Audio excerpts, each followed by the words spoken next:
What's going on, everybody? It is your channel host, Dr. Splash, resident and king of Yancey Street. Smash the subscribe button if you have not joined Yancey Street yet. I'm going back, and everything 3 years and older, I'm making members only.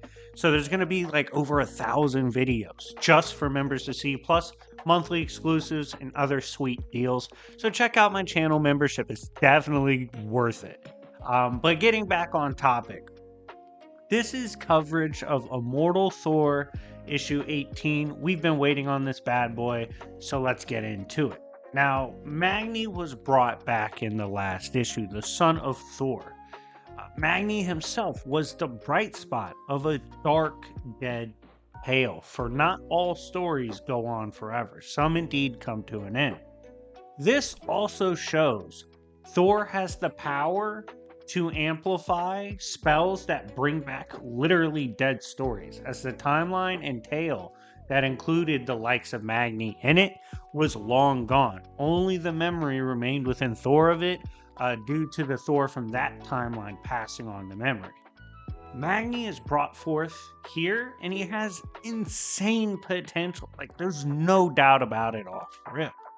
And he realizes real quick he was brought back to be not only the son to Enchantress, but to replace Thor as his potential heir. As Thor tells him, hey, just so you know, I'm probably going to die to the Black Winter. That's what it's fated to be. Now, I'm going to be completely honest with you guys. I don't give a shit about the Black Winter. Black Winter as a concept sucks. Job kind of early. It's not consistent enough or pops up enough for me to really care about it. So I don't really care that they bring it up again. Let me know if you're a fan of the concept of the Black Winter. But Thor looks at Magni and he goes, hey, I've always wanted to do this with my son. Let's play catch. And he throws him Mjolnir. Now, the funny thing is, Magni starts flying around with it. And he's like, man, this is heavier than I thought. And Enchantress was shocked. She's like, damn, you made him worthy? And Thor looked at her with a smile as he realized she doesn't know everything that's going on. He said, nah, I didn't make that kid worthy. What happened was, and this is pretty crazy, Magni is the god of strength. While Thor can make people worthy, he didn't in that instance, but rather, due to Magni's inherent nature as the god of strength, he has the strength to pick up what he needs to pick up. Therefore, he can pick up Mjolnir. That's absolutely busted. We don't ever really just see people strong arm Mjolnir like that casually without like magic involved or just being worthy in general and being able to hold it. Like, to straight up just with strength ragdoll it and use it like you are worthy is insane. Now we pan over to the initial villains like Radioactive Man and Cobra and Hyde. They're all hanging out. And they think they might have been set up. Gargoyle's there too. They're like, look, we're kind of out in the middle of the open. I'm not trying to go back to jail. Fuck that. Why are we out here? And of course, they're dealing with Roxxon right now. Keep that in mind. The Minotaur is in charge at Roxxon. But that's when we see Thor appear in the sky. Now, Thor is taking Magni and Sif on an adventure, as well as Enchantress, to face supervillains. He told Magni, he's like, hey, did you ever hunt as a kid? And Magni was like, well, yeah. And he said, cool, let's go hunt some supervillains. So Thor, as a flex, drops the Rainbow Bridge and rushes in with the people. Now, Hyde gets excited when he sees this. And he's like, hey, look, y'all want a good squabble? We can squabble. I'm currently all of dark emotions made manifest. I'm stupidly broken. And he rushes forward as Magni's like, wait, who is that? And Thor tells him, look, he is all emotions made manifest. And to be honest, he has unimaginable strength. And Magni goes, that's funny, because I can imagine a whole lot. And rocks the shit out of Hyde with an uppercut. This bus driver uppercut was so devastating that Magni, when he landed, told the boys, hey, give me some more juice. Like, this is fucked up. And the guy's like, dude, you can't take that much juice. He said, look, I'll kill you if you don't give me that much juice. Juice me up. Now, Cobra, in one of the dumbest moments ever, tries to blind Sif with his gas. I need you guys to understand.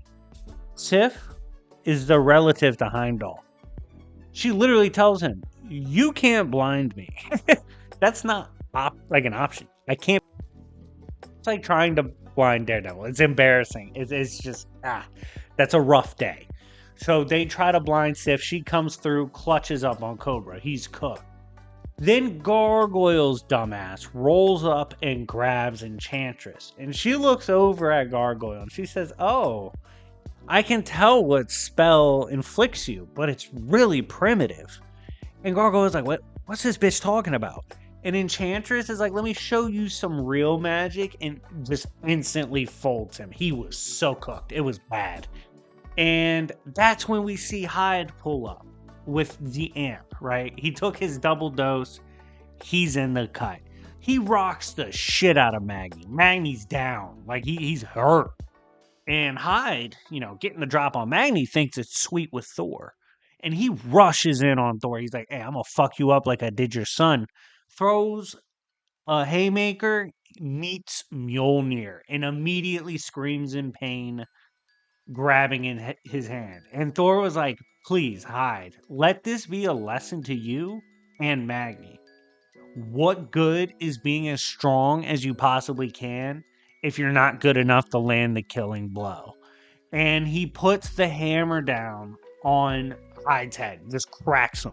Absolutely puts him down. It's terrible. Hyde goes down horrible fashion, drops Magni, then gets immediately dropped by Thor. So his stock goes up and then unfortunately loses right away. But shout out to the 3 Hyde fans out there. You're kind of eating well.